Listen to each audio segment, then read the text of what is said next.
நண்பர்கள் அனைவருக்கும் என்னுடைய அன்பான பணிவான வணக்கங்கள். என் பெயர் ஜான். நான் ஒரு குடிநோயாளி. எல்லாம் வல்ல இறைவனோட அருளாலையும் தோழமையில இணைந்து செயல்படுவதால் நான் பெற்றுக்கொள்ளக்கூடிய அனுபவம் திரும்ப நம்பிக்கையாலையும் இன்னைக்கு ஒரு நாள் நான் குடிக்கல, தெளிவா மன நிறைவா அமைதியா வாழ என்னாலான எல்லா முயற்சிகளையும் செய்து கொண்டிருக்கின்றேன். எனக்கு இந்த ஒரு நல்ல வாய்ப்பை வழங்கிய குழுவிற்கு என்னுடைய பணிவான நன்றிகளை தெரிவித்துக் கொள்றேன். நண்பர் நீல விநாயகம் குறிப்பிட்ட மாதிரி இது இந்த குழுல 5வது ஞாயிற்றுக்கிழமையாக நாம தோழமை பரிந்துரைக்கக்கூடிய 12 படிகள் அடங்கிய மீட்படையும் செயல் திட்டத்துடைய 5வது படிநிலை பரிந்துரையை பற்றி இன்னைக்கு நாம கொஞ்சம் சிந்திக்க இருக்கின்றோம்.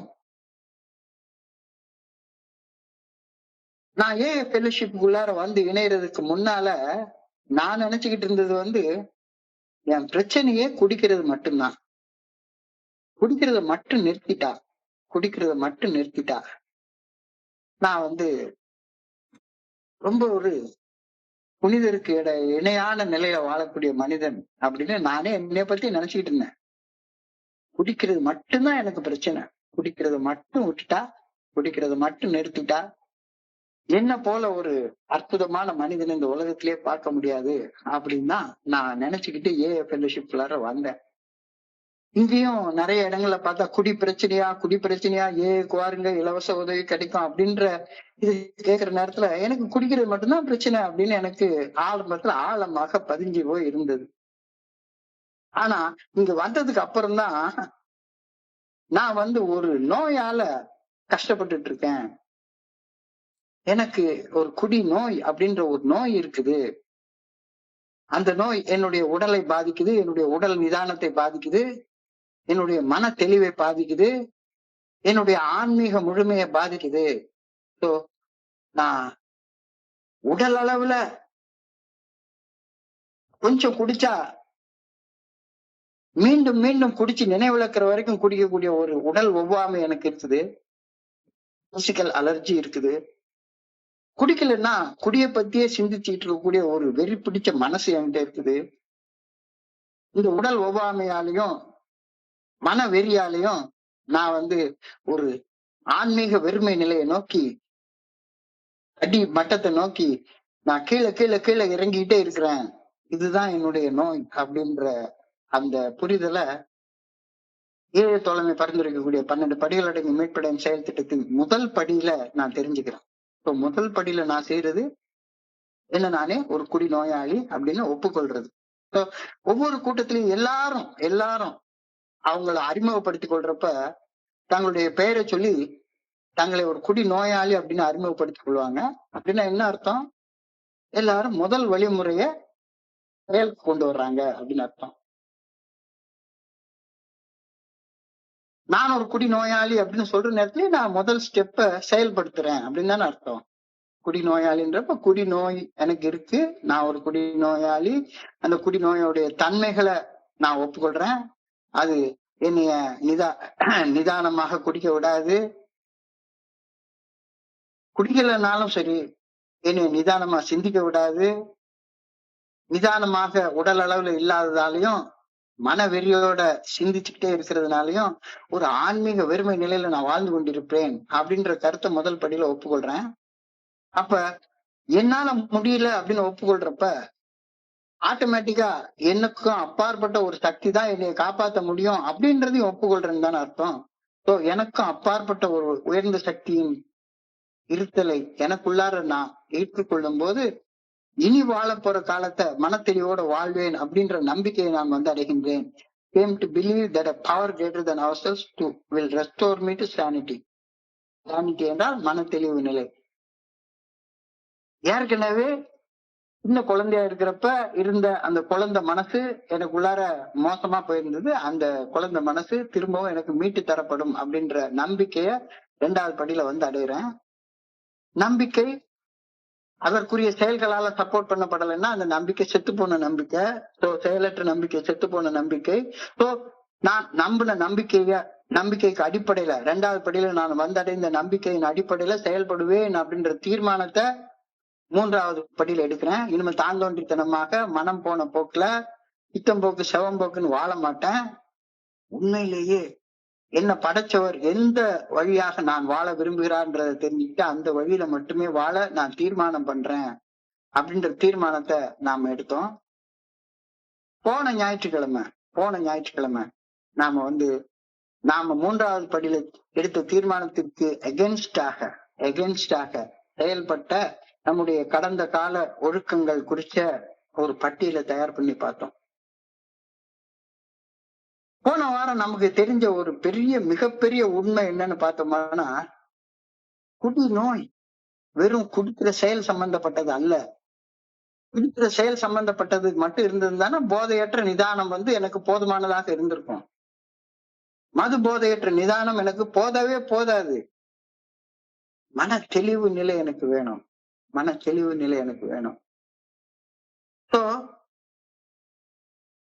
கட்டுப்படுத்த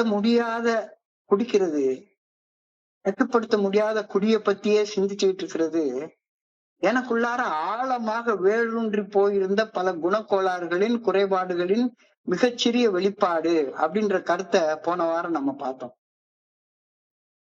Alcoholic drinking is an external manifestation of some deep-rooted defects in character within us. Personality disorder அப்படின்னு உளவியல் விஞ்ஞானத்துல சொல்றாங்க. ஆளுமை கோளாறுகள் பர்சனாலிட்டி டிசார்டர், ஆளுமை கோளாறு, பர்சனாலிட்டி ப்ராப்ளம். எனக்குள்ளார ஒரு பெரிய ஆளுமை கோளாறு இருக்குது. அதாவது என்னைய நானே ஆண்டு கொள்ள எனக்கு தெரியவே இல்லை. என்னுடைய உணர்வுகளை கட்டுப்படுத்த தெரியல, என்னுடைய சிந்தனையை கட்டுப்படுத்த தெரியல, என்னுடைய பேச்சை கட்டுப்படுத்த தெரியல, நான் செயல்படுற விதத்தை கட்டுப்படுத்த தெரியல. ஸோ என்னைய ஆளுமை செய்து கொள்ளக்கூடிய அந்த திறமை என்கிட்ட கிடையாது. ஸோ ஐ ஆம் அ டிஃபால்ட் பர்சனாலிட்டி. எனக்குள்ளார ஆளுமை கோளாறுகள் இருக்கு. எனக்குள்ளார அந்த ஆளுமை கோளாறுகளை தான் ஆன்மீக ரீதியாக சொன்னா குணக்கோளாறுகள் அப்படின்னு சொல்றோம். உளவியல் ரீதியாக சொன்னா அதை பர்சனாலிட்டி டிசார்டர், ஆளுமை கோளாறுகள்னு சொல்றாங்க. ஆக மொத்தம் ஆளுமை கோளாறோ குணக்கோளாறோ குறைபாடோ வார்த்தைகள் ரொம்ப முக்கியமானது இல்ல.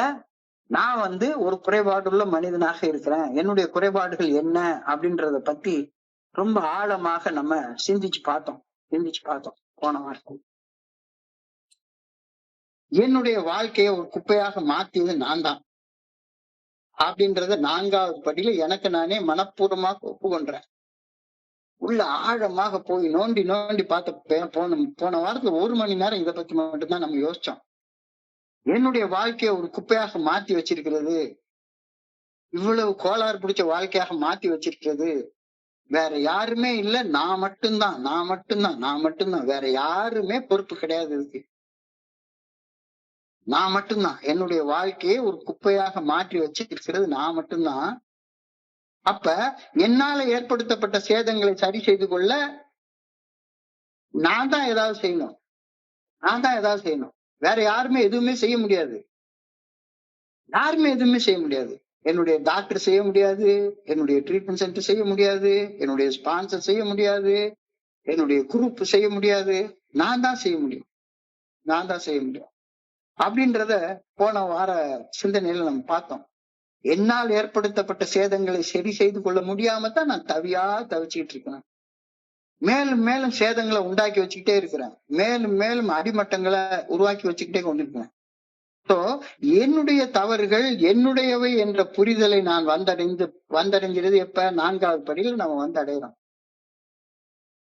என்னுடைய குறைபாடான நிலை, இதுக்கு முழுமையான காரணம் நான் மட்டும்தான், என்னுடைய தவறான ஒழுக்கங்கள் மட்டும்தான் அப்படின்னு நான் தெளிவாக புரிஞ்சுக்கிறேன். ஸோ கை நிறைய என்கிட்ட என்ன காரணம் அப்படின்றது எனக்கு தெளிவா தெரிய வந்துருச்சு போன படியில. இப்போ 5வது படிநிலையை அப்ரோச் பண்றோம். இந்த படிநிலையில ஒரு பரிந்துரை கொடுக்கப்பட்டிருக்கிறது. Admitted to God, to ourselves and to another human being the exact nature of our wrongs. Admitted to God, இறைவனிடமும், to another human being, இன்னொரு மனிதர் முன்னாலேயும், எங்களுக்கு நாங்களேயும் எங்களுடைய தவறுகளின் உண்மையான தன்மையை ஒப்புக்கொண்டோம் அப்படின்ற கருத்து இங்க தெளிவாக கொடுக்கப்பட்டிருக்கிறது. இந்த இடத்துல தவறுகள்னு சொல்லல, தவறுகளின் உண்மையான தன்மை அப்படின்ற ஒரு வார்த்தையை பயன்படுத்தி பில்டபிள்யூ அவர்கள். தவறுகளின் உண்மையான தன்மையை ஒப்புக்கொண்டோம். ராங்ஸ் அப்படின்னு சொல்லல, exact nature of our wrongs.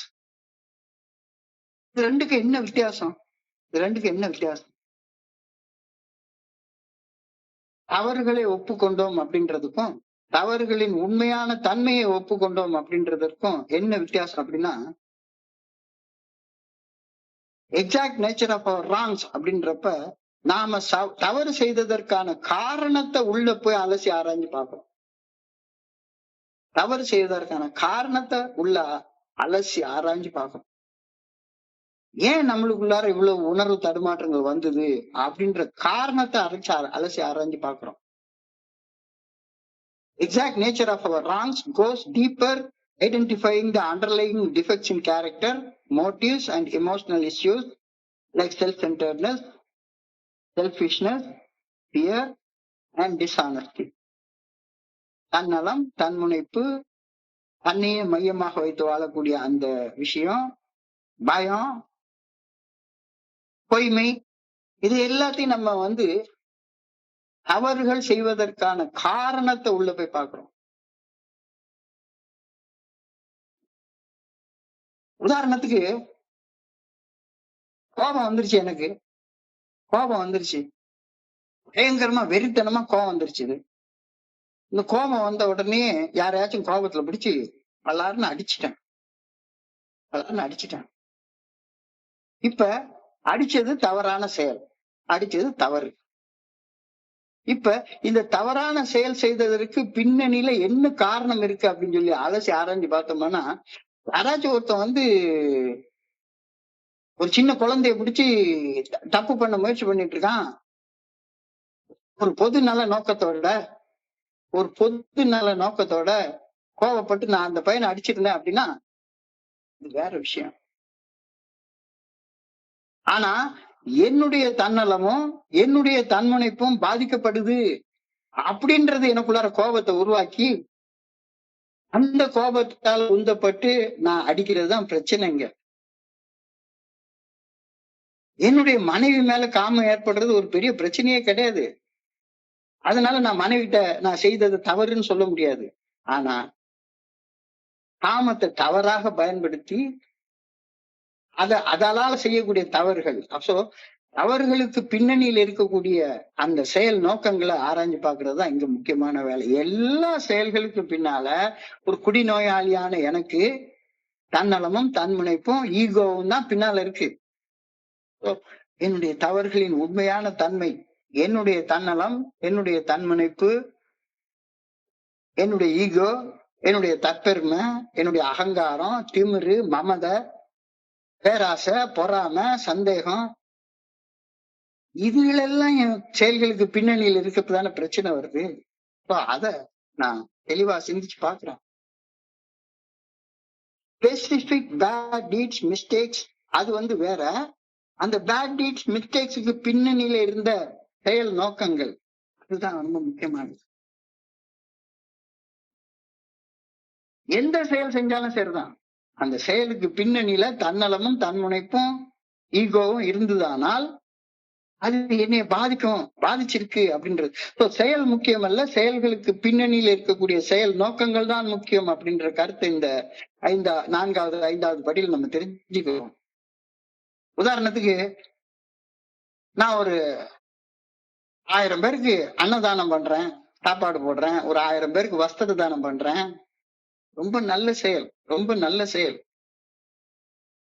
ஆனா அந்த 1000 பேருக்கு நான் செய்த அந்த அன்னதானத்தை, வஸ்திர தானத்தை அல்லது வேற ஏதோ ஒரு தானத்தை போட்டோ எடுத்து போட்டு நான் இவ்வளவு பெரிய ஆள், எவ்வளவு பெரிய செயல் செஞ்சிருக்கேன் அப்படின்றத வெளிக்காட்டணும் அப்படின்னா அந்த நல்ல செயல் கூட எனக்கு தீய விளைவுகளை உண்டாக்கும். அதுதான் தவறுகளின் உண்மையான தன்மை. செயல்ல தவறு இல்ல, செயல் நோக்கத்துலதான் தவறு இருக்கு அப்படின்ற கருத்தை இந்த இடத்துல தெளிவாக நான் புரிஞ்சு கொள்றேன். தவறுகளின் உண்மையான தன்மை, the underlying character flaws, attitudes and motivations behind any action. என்னைய எல்லாரும் வந்து நிறைய வகையில நீங்க நல்லா பண்றீங்க, அது பண்றீங்க, இது பண்றீங்க அப்படின்னு புகழ்றாங்க. அப்படின்னா இப்ப நான் இன்னைக்கு ராத்திரி இந்த மீட்டிங்ல 1 மணி நேரம் உங்க கூட ஷேர் பண்ண வர்றது இந்த புகழ்ச்சிக்காக அப்படின்னு சொல்லி நான் வந்தேன்னா, அவனை இந்த செயல் செய்யறதுனால உனக்கு எந்த பிரயோஜனமும் கிடையாதுடா. எந்த பிரயோஜனமும் கிடையாது. உன் செயலுக்கு பின்னால என்ன நோக்கம் இருக்கு? What is the motive? What is the motive behind your action? அதுதான் உன்னுடைய மனநிலைய நிர்ணயம் செய்ய போகுது.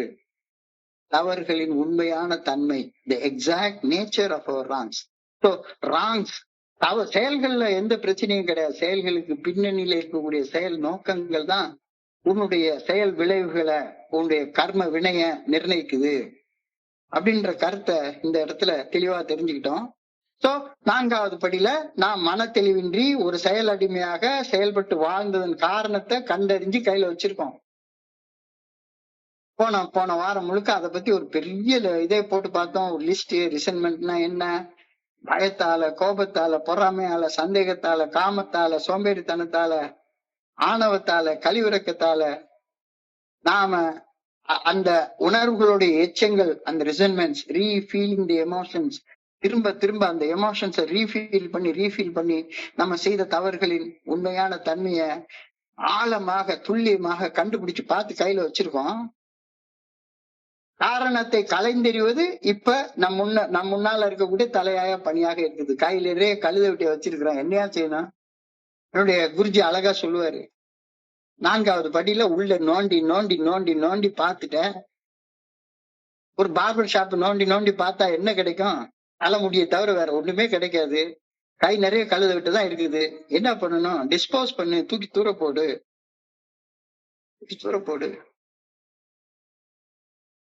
இந்த தூர போடுற வேலையைத்தான் நாம 5வது படியில செய்யறோம்.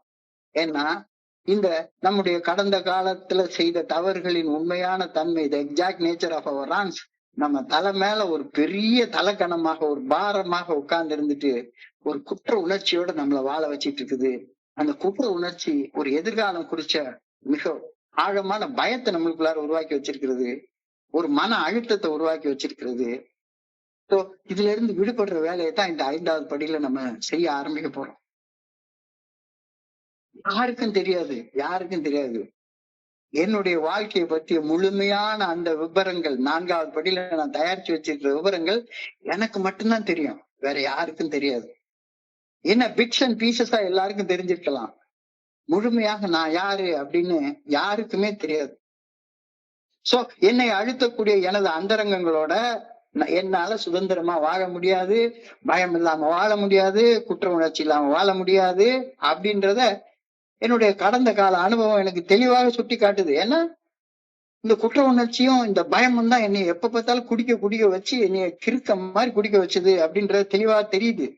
ஸோ என்னை அழுத்தக்கூடிய என்னுடைய அந்தரங்கங்களோட நான் சுதந்திரமாக வாழ முடியாது அப்படின்றத என்னுடைய கடந்த கால அனுபவம் எனக்கு தெளிவாக சுட்டி காட்டுகின்றது. ஆனாலும் அந்த அந்தரங்கத்தை வெளியே சொல்ல எனக்கு மனசு வரமாட்டேங்குது.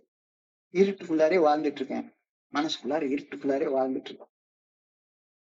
அந்த இருட்டுல இருந்து வெளியே வரணும். அந்த இருட்டுல இருந்து நான் வெளியே வரலன்னா இருளுடைய ஆட்சிக்குள்ளாரதான் நான் இருப்பேன்.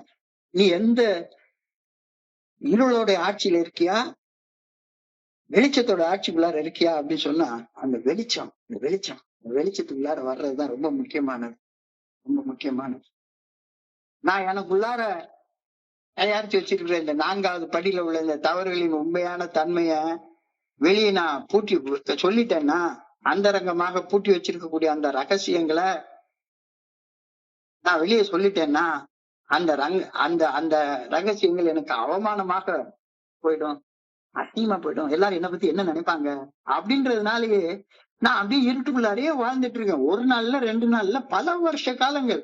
அப்ப இருளின் ஆட்சி என்னைய மேலையும் தப்பு செய்யத்தான் வைக்கும். மேலையும் தப்பு செய்யத்தான் வைக்கும். அந்த குற்ற உணர்ச்சி என்ன சொல்லும்னா ஒரே ஒரு காரியத்தை மட்டும் தான் சொல்லும், நாளையில இருந்து நான் சுதந்திரமா வாழ்ந்துக்கிறேன். இன்னைக்கு ஒரு நாள் என்னால என்னுடைய குற்ற உணர்ச்சியோடையும் பயத்தோடையும் தூங்க முடியல, அதுக்காண்டி இந்த செயல் அடிமைத்தனமான செயலை செஞ்சுக்கிறேன். நாளை முதல் குடிக்க மாட்டேன், சத்தியமடி தங்கம், இன்னைக்கு ராத்திரிக்கு நான் தூங்கணும், அதனால நான் குடிச்சுக்கிறேன். நாளையில இருந்து நான் லஞ்சம் வாங்க மாட்டேன். ஆனா இன்னைக்கு அந்த லஞ்சம் வாங்கணும்ன்ற ஆசையோட என்னால வச்சா தூங்கவே முடியாது. அதனால லஞ்சம் வாங்கின பணத்தை தலைக்கு மாட்டிக்கல வச்சுக்கிட்டு நான் தூங்கிக்கிறேன். நாளையில இருந்து நான் லஞ்சம் வாங்க மாட்டேன். நாளையில இருந்து கோவப்பட மாட்டேன். நாளையில இருந்து பயப்பட மாட்டேன். நாளையில இருந்து காம ரீதியாக தப்பு செய்யறது நிறுத்திடுவேன். நாளையில இருந்து போன் பிக்சர் பாக்குறது நிறுத்திடுறேன். இன்னைக்கு ராத்திரிக்கு எனக்கு தூங்கணும். அதனால நான் இன்னைக்கு ஒரே ஒரு நாள் போன் பிக்சர் பாத்துக்கிறேன். எல்லாமே நாளைக்கு நாளைக்கு நாளைக்கு நாளைக்கு. ஏன் நாளைக்கு சொல்றேன்னா, என் மனசுக்குள்ளார நான் அந்தரங்கத்துல பல ரகசியங்களை பூட்டி பூட்டி பூட்டி பூட்டி வச்சிருக்கேன். இந்த இருள் வாழ்க்கை இருட்டுல என்னுடைய ரகசியங்களோட நான் வாழ்றது, ஞானம் இல்லாதது, விவேகம் இல்லாதது அப்படின்றது ஒரு பக்கம் இருக்கட்டும். இந்த ரகசியங்கள் என்ன கொஞ்சம் கொஞ்சமாக கொன்று போட்டுட்டு இருக்கக்கூடிய விஷம் அப்படின்றது எனக்கு ரொம்ப நாள் புரியவே இல்லை. அப்பட்டமான உண்மை. எனக்கு என்ன பத்திய உண்மை தெரியும்.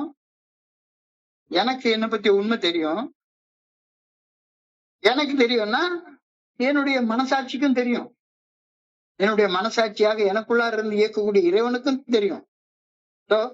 என்ன பத்தி உண்மை எனக்கு தெரியும்னா என்ன பத்தி உண்மை என்ன படைச்ச கடவுளுக்கும் தெரியும்.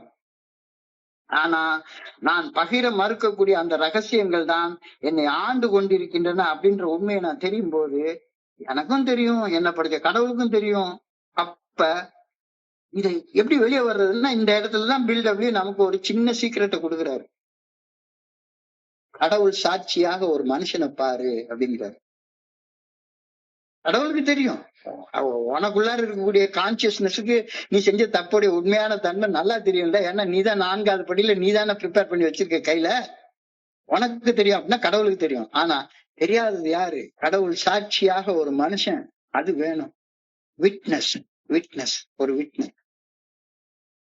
கடவுளை சாட்சியாக வச்சு ஒரு மனுஷன் முன்னால எனக்கு நானே என்னுடைய தவறுகளையும் அந்த தவறுகளின் உண்மையான தன்மையையும் கடவுள்கிட்ட ஒப்புக்கொள்ற வேலையை தான் இந்த 5வது படியில நம்ம செய்யறோம். இறை சாட்சியாக ஒரு மனுஷன் முன்னால 4வது படியில நான் என்னை பற்றி கண்டுணர்ந்த தவறுகளின் உண்மையான தன்மையை ஒப்புக்கொள்ள வேண்டும். வேஷம் போட்டு வாழ்வது இனியும் வேலைக்காகாது அப்படின்றது தெளிவா தெரியுது. எவ்வளவு நாளைக்கே வேஷம் போட்டு வாழ்ந்துட்டே இருப்ப?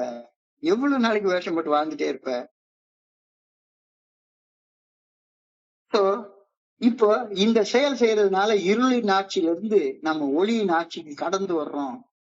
ஏன்னா தப்பு செய்யறது முழுக்க இருட்டுலதான் செய்வான். இருட்டுல நல்லது செய்யவே முடியாது. அனானிமிட்டிங்கிறது இருட்டுல வாழ்ற வாழ்க்கை இல்ல.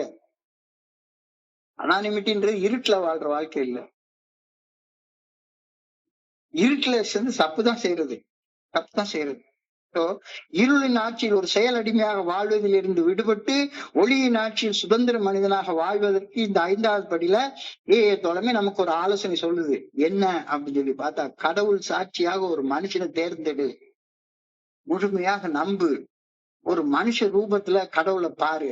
தெய்வம் மனுஷ ரூபையானா அப்படின்னு அழகா சொல்லியிருக்காங்க. தெய்வம் மனுஷ ரூபையானா. கடவுள் சாட்சியாக ஒரு மனுஷனை கண்டுபிடி. அந்த மனுஷன் முன்னால நீ 4வது படியில செய்த அந்த தவறுகளின் உண்மையான தன்மையை கையில எடுத்து வச்சிருக்கல, அந்த தவறுகளின் உண்மையான தன்மைய கடவுள்கிட்ட ஒப்புக்கொள்.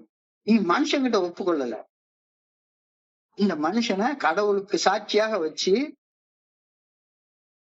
அந்த தவறுகளின் உண்மையான தன்மையை சொல்ற. என்னுடைய குருஜி எனக்கு கடவுள் சாட்சியாக இருந்தாரு. அவர் எனக்கு அறிவுரை சொல்லல, ஆலோசனை சொல்லல, கேட்டுக்கிட்டாரு. கடவுள் ஸ்தானத்துல இருந்து அதை கேட்டுக்கிட்டாரு. ஐயோ நீ எல்லாம் மனுஷனாடா. அதாவது இந்த இடத்துல உண்மையாக சொன்னா தவறுகளை ஒப்புக்கொள்ளல, தவறுகளின் உண்மையான தன்மையை ஒப்புக்கொள்றது. வெறுமன தவறுகளை மட்டும் சொல்லிக்கிட்டே இருந்தோமானா நான் நிறைய நேரம் இந்த 29 வருஷத்துல நிறைய நண்பர்கள் பகிர்ந்து கொள்றதை கேட்டிருக்கிறேன். அவங்க தவறுகளின் உண்மையான தன்மையை ஒப்புக்கொள்ள மாட்டாங்க, தவறுகளை ஒப்புக்கொள்வாங்க. ஆனா அந்த தவறு செய்ததுக்கு மனசுக்குள்ளார ஏகப்பட்ட ஒரு நியாயத்தை கற்பிச்சு வச்சிருப்பாங்க, ஒரு சமாதானத்தை உருவாக்கி வச்சிருப்பாங்க. நான் தப்பு செஞ்சேன், ஆனா அந்த தப்பு செஞ்சதுக்கு காரணம் இதுதான். நான் எனக்குள்ளார நிறைய சமாதானங்களை உருவி வச்சிருக்கேன். 5 ரூபாய்க்காண்டி என்னுடைய மனைவி கிட்ட கேட்டு கேட்டு சண்டை போட்டுட்டே இருப்பேன். அவங்க தரவே மாட்டாங்க. வெறும் 5 ரூபாய், 5 ரூபாய். கடைசியில பலார்னு ஒரு அடி அடிச்சாதான் அந்த பணம் கிடைக்கும் அப்படின்னு சாமதான பேத தண்டத்தை எடுத்த உடனே அந்த பணம் வரும். உடனே நான் என்ன தெரியல நினைப்பேன், நான் அடிச்சது தப்புதான். ஆனா என்னுடைய மனைவி நான் கேட்ட உடனே அந்த பணத்தை கொடுத்துருந்தாங்கன்னா நான் அடிச்சிருக்க மாட்டேன்ல அப்படின்னு எனக்குள்ளார நானே ஒரு சமாதானத்தை சொல்லி வச்சிருப்பேன். குடிக்கணும்ன்ற வெறியில நான் இந்த செயலை செஞ்சேன். அப்ப என்னுடைய குணக்கோளாறு குடிக்கணும்ன்ற வெறி, பேராசை,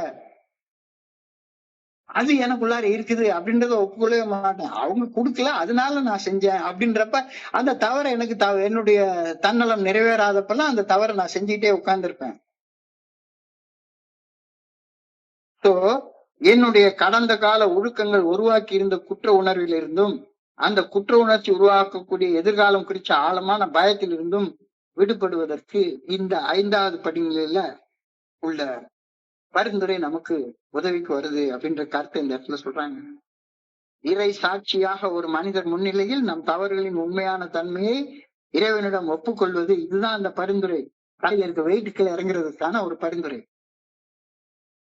திருமண தவறை மட்டும் ஒப்புக்கொள்ளல, தவறுகளின் உண்மையான தன்மை, அந்த தவறுகள் செய்வதற்கு காரணமாக இருந்த என்னுடைய அந்த ஆளுமை கோளாறுகள், என்னுடைய பர்சனாலிட்டி டிஃபெக்ட்ஸ், என்னுடைய பர்சனாலிட்டி ப்ராப்ளம்ஸ், பர்சனாலிட்டி டிசார்டர், அதையும் அதாவது குணக்கோளாறுகள், குறைபாடுகள், இதையும் கடவுள் சாட்சியாக ஒரு மனுஷன் முன்னால கடவுள்கிட்ட நான் ஒப்புக்கொள்ளும் போது தலையில இருந்து அந்த நிலை சுமை வந்து கீழே இறங்கி வந்துருது. தெய்வம் மனுஷ ரூபையானா, தெய்வம் மனித வடிவத்தில் மட்டுமே நம்முடைய வாழ்க்கையில பிரவேசிக்கும் என்பது வேத வாக்கு. வேதத்துல சொல்ல மகா வாக்கியங்கள்ல ஒரு வாக்கியம் தெய்வம் மனுஷ ரூபையானா. எனவே இந்த இடத்துல அந்த வேத வாக்கியத்தை நான் யோசிச்சு பார்த்தேன்னா, மனிதர்கள் நம் வாழ்வில் பிரவேசிக்க நாம் அனுமதி மறுக்கும் பட்சத்தில், மனிதர்கள் நம் வாழ்க்கையில பிரவேசிக்க அனுமதி மறுக்கும் பட்சத்தில் தன்னுணர்வு என்ற ஆன்மீக விழிப்புணர்வு, அதாவது இறை அனுபவம் பெறுவதை நோக்கி நாம் முன்னேறுவதும் தடைப்படும். ரொம்ப ஒரு ஆழமான கருத்தை சொல்லக்கூடிய வாக்கியம் இது. தெய்வம் மனுஷ ரூபையானா, தெய்வம் மனுஷன் மூலமாகத்தான் உலகத்துல நிலவிக்கிட்டு இருக்குது. அப்ப என்னுடைய வாழ்க்கையில மனுஷங்களை உள்ள அனுமதிக்கு மறுக்கும் பட்சத்துல நான் கடவுளையே உள்ள அனுமதி மறுக்கிறேன் அப்படின்ற கருத்து தான் இந்த. அதனாலதான் தெய்வத்தின் சாட்சியாக ஒரு மனுஷன் முன்னால சொல்லலைன்னா நான் கடவுளே எனக்குள்ள அனுமதி மறுக்கிறேன், உள்ள வர்றதுக்கு அனுமதி மறுக்கிறேன் அப்படின்ற கருத்தை இந்த இடத்துல சொல்றாங்க. சோ இந்த இடத்துல இப்போ ஒரு 10 நிமிஷத்துக்கு நான் என்னுடைய வாழ்க்கையில கடவுள் அப்படின்ற அந்த கருத்தை குறிச்சு நான் அறிஞ்சு கொண்ட சில விஷயங்களை நண்பர்களோட நான் பகிர்ந்து கொள்றேன். எல்லா மதங்களும் எல்லா ரிலிஜனும் அன்புதான் கடவுள், லவ் இஸ் காட் அப்படின்னு சொல்லுது. லவ் இஸ் காட் அப்படின்னு சொல்லுது. அன்பே சிவம், அன்பே சிவம். அன்பும் சிவமும் இரண்டென்பார் அறிவிலார், அன்பும் சிவமும் ஒன்றென்று ஆறும் அறிகிறார், அன்பும் சிவமும் ஒன்றென்று அறிந்த பின் அன்பே சிவமாய் அமர்ந்திருந்தாரே. சோ என் மனசுக்குள்ளார அன்பு அப்படின்ற உணர்வு உருவாகுவதற்கு தடையாக இருக்கிறது என்ன? என் உள்ளத்துக்குள்ளார பூட்டி வச்சிருக்கிற ரகசியம். அந்த ரகசியம் எனக்கு உள்ளார இருக்கிற வரைக்கும் அன்புன்ற உணர்வு உருவாகாது அப்படின்ற கருத்தை இந்த இடத்துல சொல்றாங்க. சோ இறைவனை உணர்வதற்கு தடையாக இருக்கக்கூடியது என்னுடைய மனசுக்குள்ளார நான் பூட்டி வச்சிருக்கிற ரகசியங்கள். சோ இறைவனை உணர்வதை நோக்கி நான் முன்னேறுவதற்கு என்னுடைய ரகசியங்களை நான் வெளிப்படுத்தி ஆகணும். ஊருக்கெல்லாம் சொல்ல முடியாது அப்படின்னா ஒரே ஒரு மனுஷனையாச்சும் நம்பி சொல்லப்பா. அன்பு அன்பு அன்பு என்ற உணர்வு யாராலையும் புரிஞ்சு கொள்ள முடியாத ஒரு உணர்வு. ஏன்னா அது கடவுள், அன்புதான் கடவுள், அன்பே சிவம். அன்பு என்பது புரியாத புதிர்கள் ஒன்று. அன்பு 2 மனிதர்களுக்கு இடையே நிலவுவதால் அது 2 மனிதர்களை சார்ந்து உள்ளது. இப்போ 2 மனிதர்கள் சந்தித்துக் கொள்ளும் போதெல்லாம் புதியதோர் உலகம் படைக்கப்படுகின்றது. இரு மனிதர்களின் சந்திப்பினால், இரு மனிதர்களுக்கு இடையில நிலவக்கூடிய அன்பு உணரப்படுவதால் ஒரு புதிய உலகம் படைக்கப்படுகின்றது. அப்ப என்னுடைய ஸ்பான்சரை சந்தித்துக் கொள்றதுக்கு முன்னால எனக்குள்ளார அன்பு இல்லவே இல்லை. சக மனிதர்கள் மேல அன்பு இல்லவே இல்லை. தன்னலம், எனக்கு எனக்கு எனக்கு மட்டும்தான் இருந்தது. அதைத்தான் நான் 4வது படியில கண்டுபிடிச்சு வச்சுட்டேன்.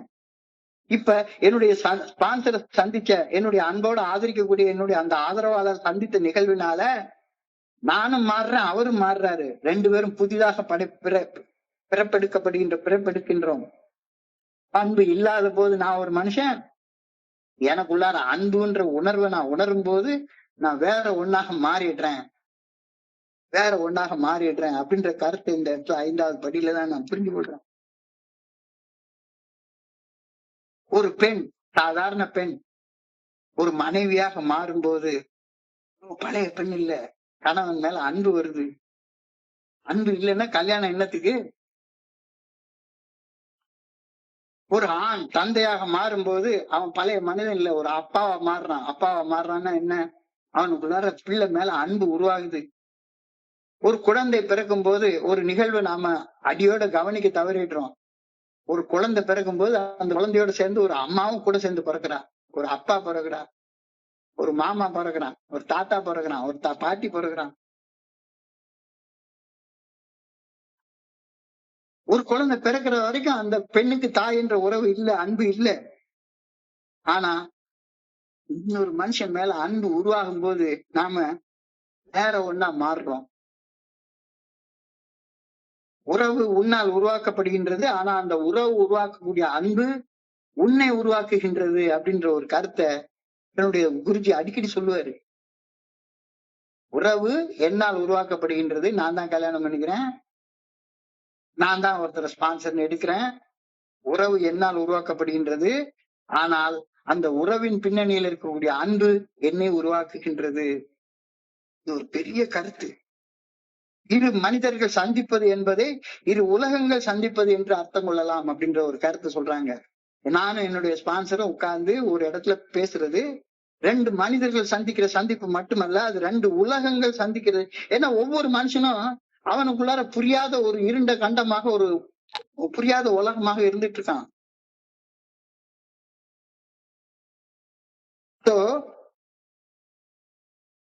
அன்புங்கிறது அவ்வளவு ஈஸியா வந்துடக்கூடிய ஒரு காரணம் இல்ல.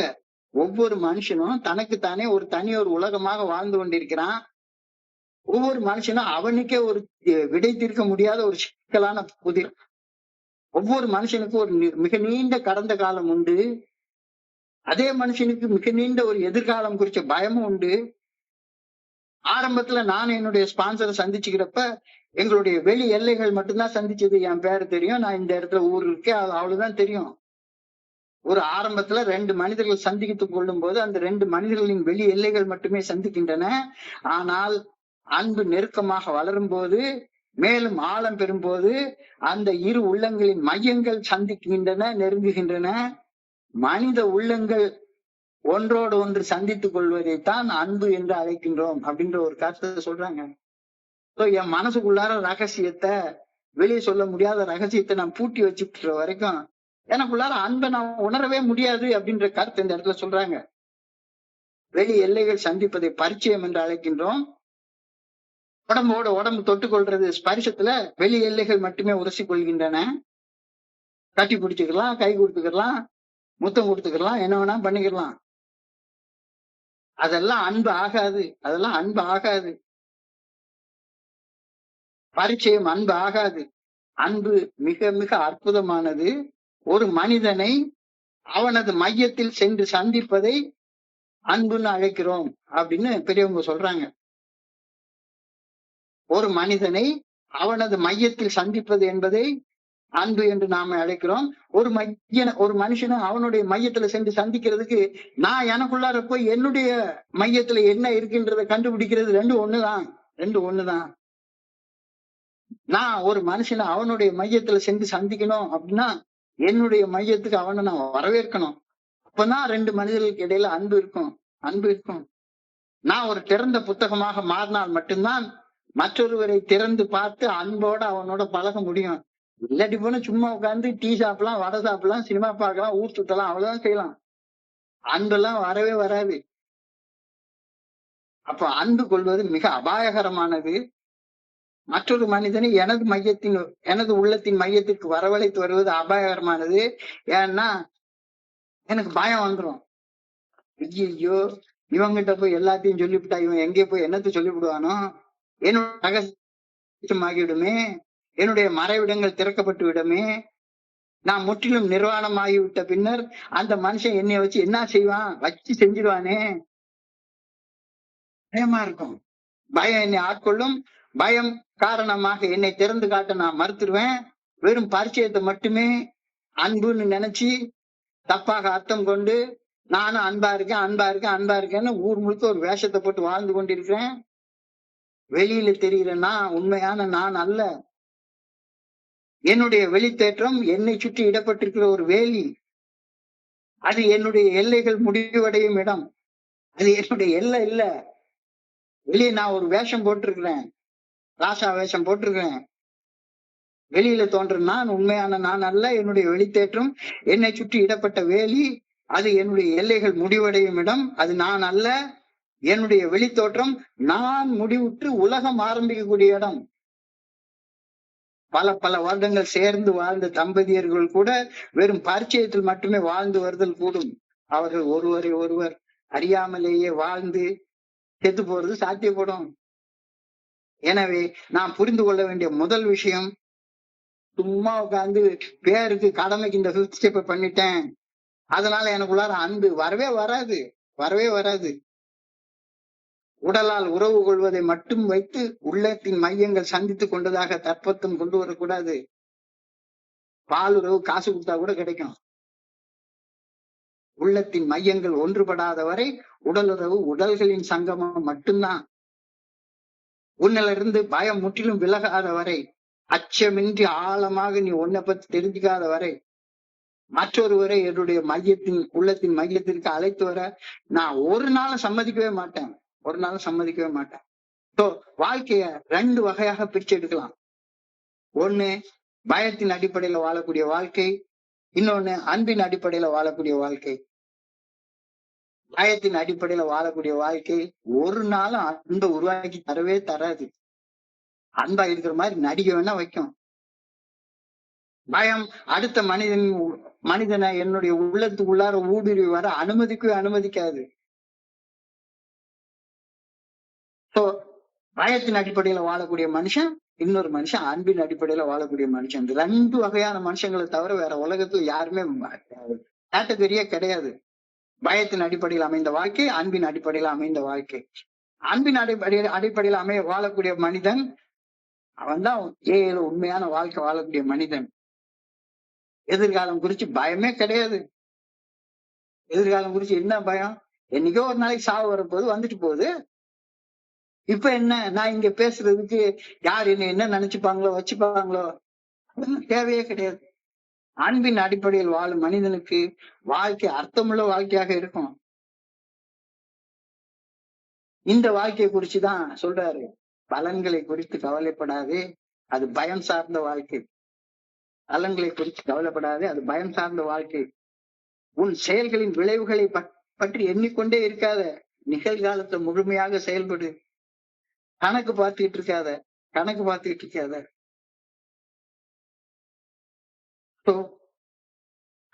இருந்தா சரிதான். என்னை திட்டமிடணும், பாதுகாத்துக்கணும், வேற எல்லாத்துல இருந்து என்னை மறைச்சுக்கணும், வெளியில வேஷம் போட்டு வாழணும். வேஷம் போட்டு வாழ்ற வாழ்க்கை தான் என்னுடைய குடி வாழ்க்கை. அந்த வாழ்க்கை இந்த இடத்துல ஒரு அழகான கதைய என்னுடைய குருஜி எனக்கு சொல்லி கொடுத்தாரு. ஒரு ஒரு பெரிய ஜென் துறை, ஒரு பெரிய வயசான ஆச்சாரியார் சாவு படுகையில் இருக்கிறாரு. அந்த ஆச்சாரியாருக்கு ஆயிரக்கணக்கான சீடர்கள் இருக்காங்க. அந்த ஆயிரக்கணக்கான சீடர்கள் இருக்கிறவங்க எல்லாருமே சேர்ந்து இவரு அப்பதான் சமாதி நிலை அடைஞ்சுக்கிட்டு போறாரு. எல்லாரும் எப்படா இவர் சாவாரு அப்படின்னு பாத்துட்டே இருக்காங்க. அப்போ அவர் மட்டும் அங்கேயும் இங்கேயும் பாத்துட்டே இருக்காரு. என்னடா என்னுடைய பிரதான சீடனை காணவே காணோம், இவனுக்கு எங்க போனான் அப்படின்னு தேடி பார்த்துட்டே இருக்காரு. அப்ப அந்த சீடன் தன்னுடைய குருவுக்கு ரொம்ப பிடிக்கும் அப்படின்ற ஒரு வகையான இனிப்பு வாங்குறதுக்காக போனான். அந்த இனிப்பு கடையில எங்கேயுமே கிடைக்கல. ஏன்னா அது ரொம்ப ஓல்டு டைப் ஸ்வீட்டு. கடைசியில எங்கேயோ தேடி கண்டுபிடிச்சு அதை வாங்கி கொண்டாந்து குரு கையில கொண்டாந்து கொடுக்குறான். கொடுத்த உடனே அந்த குரு அந்த கையில அந்த இனிப்பை வாங்கிட்டு கை நடுக்கம் இல்லாம சாவ போறாரு. அடுத்த ஒரு 1/2 மணி நேரத்துல சாவ போறாரு. நடுங்கவே இல்லை. சாப்பிட்டுட்டு அவர் சொல்றாரு, எங்களுக்கு எல்லாம் என்ன அறிவுரை சொல்ல போறீங்க அப்படின்னு சொல்லி கேட்டா, உடனே அவர் சிம்பிளா ஒரு வார்த்தை சொல்றாரு, இந்த ஸ்வீட் ரொம்ப நல்லா இருக்கு, இந்த ஸ்வீட் ரொம்ப நல்லா இருக்கு, அவ்வளவுதான். இதுதான் வாழ்க்கைக்கான அறிவுரை.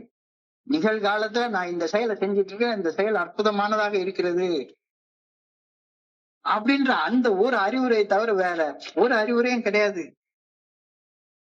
உன்னால் இந்த கணத்தில் வாழ முடியுமானால் நிகழும் இக்கணத்தையும் இந்த நிகழ்கால தன்மையையும் இதனுடைய அபரிமிதத்தையும் இதனுடைய வளமையையும், நிகழ்காலத்துல எல்லாமே இருக்கு. ஆனா ஏன் என்னால நிகழ்காலத்துல இருக்கக்கூடிய இந்த வளமையை புரிஞ்சு கொள்ள முடியலன்னா, கடந்த காலத்துல என் மனசுக்குள்ளார பூட்டி வச்சிருக்கிற அந்த அந்தரங்கம் தான் என் மண்டைக்குள்ளார போட்டு உத்தர தாண்டவம் ஆடிட்டே கிடக்குது. அதனால நிகழ்காலத்துல என்னால வாழ முடியுமானால் மட்டும்தான் என்னால இந்த இனிப்பு நல்லா இருக்குன்னு சொல்ல முடியும், நிகழ்காலம் அற்புதமா இருக்குன்னு சொல்ல முடியும். ஏன் நிகழ்காலத்தை என்னால பார்க்க முடியலன்னா, என் மண்டைக்குள்ளார ஏகப்பட்டதை பூட்டி வச்சிருக்கிறேன். அன்பு ரொம்ப அற்புதமானது. இந்த உலகத்துல வாழக்கூடிய மனிதர்கள்ல 99.9% மக்கள் பொய்மையில தான் வாழ்றாங்க. தங்களை அன்பர்கள் என்று தவறாக சொல்லிக் கொள்கிறார்கள். தங்களை ஸ்பான்சர்னு சொல்லிக்கிறாங்க, ஸ்பான்சின்னு சொல்லிக்கிறாங்க. தாங்கள் அன்பு செய்வதாக நம்பவும் செய்கிறார்கள். ஆனா உண்மையான நம்பிக்கை இல்ல அது. அன்பு அற்புதமாக மலரும் தன்மையுடையது. பயம் முற்றிலும் இல்லாது இருக்கும்போது மட்டும்தான் அன்பாட இருக்க முடியும். உள்ள ஒரு ரகசியத்தை மறைச்சு வச்சிருக்கிறேன் அப்படின்னு நான் இருந்தேன்னா என்னால எப்படி அன்பாக இருக்க முடியும்? அன்பாக இல்லைன்னா ஆண்டவன் எப்படி உணர முடியும்? பாலுறவு எல்லாருக்கும் கிடைக்கும். பாலுறவு எல்லாருக்கும் கிடைக்கும். பரிச்சயம் எல்லாருக்கும் கிடைக்கும். ஆனா அது அன்பு அல்ல. நான் எப்ப கொஞ்சம் கூட பயப்படாம இருக்கணும், என்னுடைய உள்ளத்துல மறைக்கிறதுக்கு எதுவும் இல்லாம இருக்குமோ, நான் எப்ப திறந்த மனசோட இருக்கிறேனோ, அப்ப எனக்கு எல்லையே கிடையாது. என்னுடைய எல்லைகள் எல்லாமே மறைந்து போகும். அப்பதான் நான் இன்னொரு மனுஷனை என்னுடைய மையத்துக்கு நான் அழைக்கவே ஆரம்பிப்பேன். நான் இன்னொரு மனுஷனை என்னுடைய மையத்துக்கு அழைச்சா அந்த நண்பர் அவருடைய மையத்துக்கு என்னை அழைப்பாரு. நம்பிக்கை உருவாகுது. என்னுடைய பயமின்மை அடுத்த மனிதரின் பயத்தையும் அளிக்கின்றது. இந்த 5வது படியில நடக்கக்கூடிய மிகப்பெரிய அதிசயமே தான். நான் பயப்படாம ஒரு நம்பிக்கையோட ஒரு நண்பர்கிட்ட ஒரு விஷயத்த நான் பகிர்ந்து கொள்ளும் போது அவர்கிட்டயே நான் நம்பிக்கை விதைக்கிறேன். ஆனா நான் அன்புன்னு நினைச்சிட்டு இருக்கிற நேரத்துல பயமும் அன்பும் ஒன்னா சேர்ந்து இருக்கவே இருக்காது. நான் என்னுடைய மனைவி அன்பு செய்யறேன்னு சொல்றேன். ஆனா நான் செய்த தவறுகளின் உண்மையான தன்மை என்னுடைய மனைவிட்ட சொல்றதுக்கு கையெல்லாம் நடுங்குது. கணவன் மனைவியை கண்டு பயப்படுகிறான், மனைவி கணவனை கண்டு பயப்படுறான். காதலர்கள் எப்பொழுதும் பயத்திலேயே வாழ்கிறார்கள். ஸ்பான்சர் எப்பவும் ஸ்பான்சரை கண்டு பயங்காட்டுறாரு, இவர் பயங்காட்டுறாங்க. எல்லாருமே பயத்திலேயே வாழ்ந்துட்டு இருக்கிறாங்க. பயம் கொண்ட இரு மனிதர்கள் ஒருவரை ஒருவர் சார்ந்து கொண்டு சண்டையிட்டு ஏமாற்றி ஒருவரை ஒருவர் பயன்படுத்தி கட்டுப்படுத்தி மேலாண்மை செய்து ஒருவர் மற்றொருவரை தன்னுடைய உடமையாக கருதி வாழ்வது இது என்ன வாழ்க்கை? 5வது படியை கடந்து போலன்னா இந்த வாழ்க்கையை உன்னால புரிந்து கொள்ள கூட முடியாது அப்படின்ற கருத்தை இந்த இடத்துல நான் புரிஞ்சு கொள்றேன். அன்பு நிகழ என்னால் அனுமதிக்க முடியுமானால் பிரார்த்தனையின் தேவை இருக்காது, தியானிக்க தேவை இருக்காது, 12 ஸ்டெப் செய்ய வேண்டிய தேவை இருக்காது, எதுவுமே கிடையாது. கோயிலுக்கு போக வேண்டிய அவசியம் இருக்காது. அன்பு செய்ய என்னால் முடியுமானால் கடவுளை கூட மறந்துட்டு வாழலாம். ஏன்னா கடவுள் தான் அன்பு. அந்த அன்பு எனக்குள்ளார ஏன் வர தடையாக இருக்குதுன்னு பார்த்தா, உள்ளுக்குள்ளார இவ்வளவு லோட போட்டு பூட்டி வச்சிருக்கிறியா, மறைச்சு வச்சிருக்கிறியா, எங்கிட்டு இருந்து வரும்? பிரார்த்தனை, தியானம், இறை பிரசன்னம் எல்லாமே அன்பால நிகழ்ந்து விடும். அன்பு எப்போ மனசு திறந்து எல்லாத்தையும் பேசுறதால மட்டும்தான் அன்பு நடக்கும்.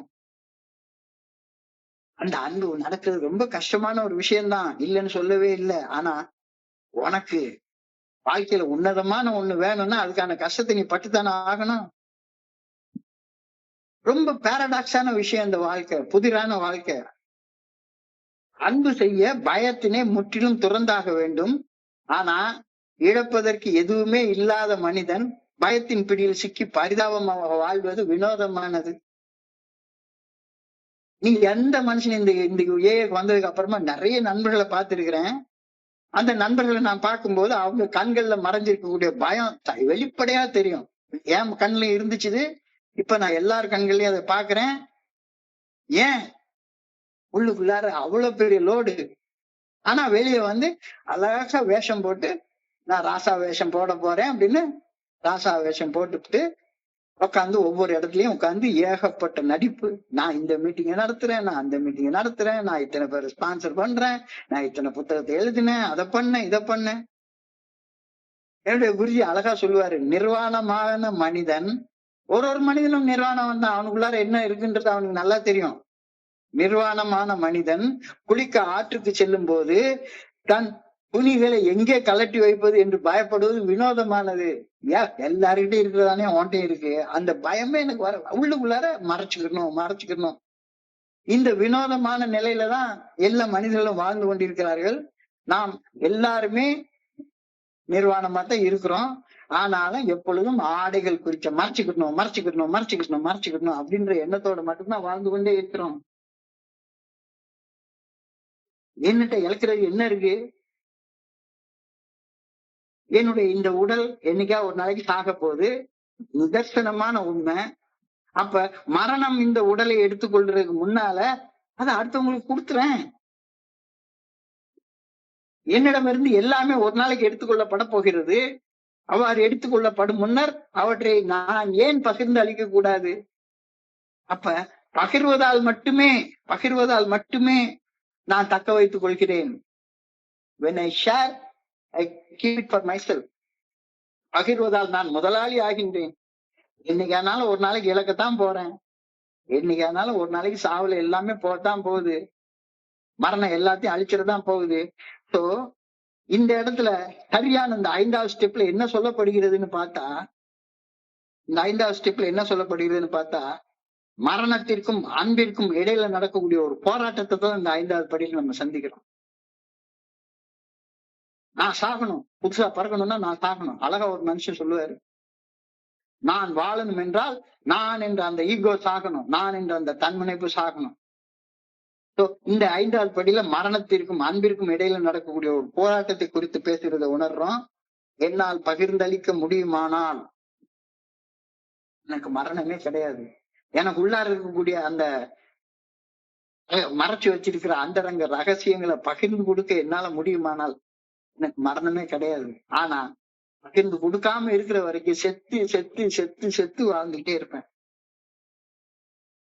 என்னிடமிருந்து எதையும் எடுத்துக்கொள்வதற்கு முன்னால நானே தான் சொல்லிட்டேனே.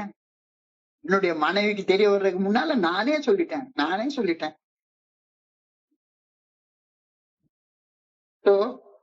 அன்பு செய்பவனுக்கு மரணமே இல்லை. அன்பு செய்யாதவனுக்கு ஒவ்வொரு கணமும் மரணம் தான். செத்து வாழ்ந்துட்டே இருப்பான். அப்ப அன்பு செய்யணும்னா உள்ளுக்குள்ளார அந்தரங்கம் இருக்கக்கூடாது.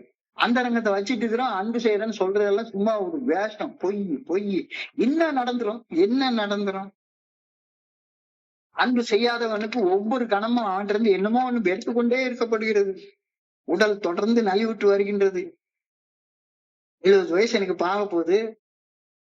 நான் 39 வயசுல ஏகுள்ள வந்த அன்னைக்கு இருந்த மாதிரியா இப்ப இருக்கிறேன்.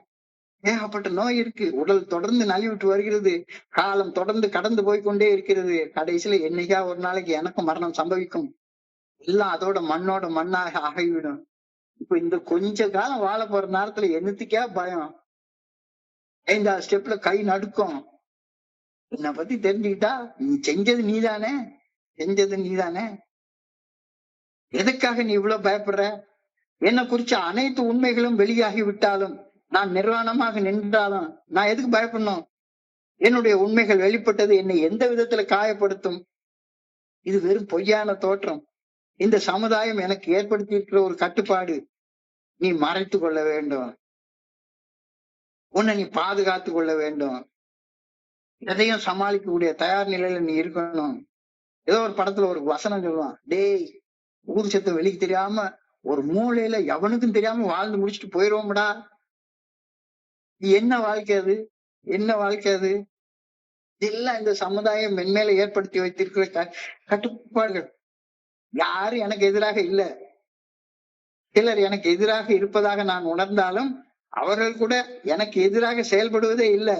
ஏன்னா எல்லாருக்கும் அவனவனை பத்தி எண்ணங்கள் தான் அதிகம். யாரும் என்னை பத்தின யோசிக்கிறதே கிடையாது. யாரு என்னைய பத்தி யோசிக்காம இருக்கிறப்ப நான் என்னுடைய சுதந்திரத்தை பத்தி யோசிச்சேன்னா பயப்படுறதுக்கு ஒண்ணுமே இல்லைல்ல. இந்த உண்மையை உணர்ந்து கொண்ட பின்னர் தான் அன்பு பிறக்கும். இல்லாட்டி போனா அன்பு பிறக்க வாய்ப்பே கிடையாது. நான் அன்பு செய்யறேன், ஸ்பான்சர் பண்றேன், அதை பண்றேன், இதை பண்றேன், உள்ளுக்குள்ளார 1008 ரகசியத்தை நீ அடக்கி வச்சிட்டு இருப்ப. வெளியே சொல்ல மாட்டேன். ஒரு சாட்சியா ஒரு மனுஷனை பார்க்க மாட்டேன். ஆனா அன்பு செய்யறேன். எப்படி அன்பு செய்வ? பயப்பட ஒண்ணுமே இல்ல. கவனத்தை எல்லாத்தையும் இந்த ஒரு ஸ்டேட்மெண்ட்ல கூச்சி தியானம் பண்ணி பாரு. பயப்பட ஒண்ணுமே இல்ல அப்படின்றத தியானத்துல உணர்ந்து கொண்டதுக்கு அப்புறமாக இன்னொரு மனுஷங்கிட்ட அவருடைய அன்பு உன்னுடைய உள்ளத்துக்குள்ளார வர்றதுக்கு அனுமதி கொடு.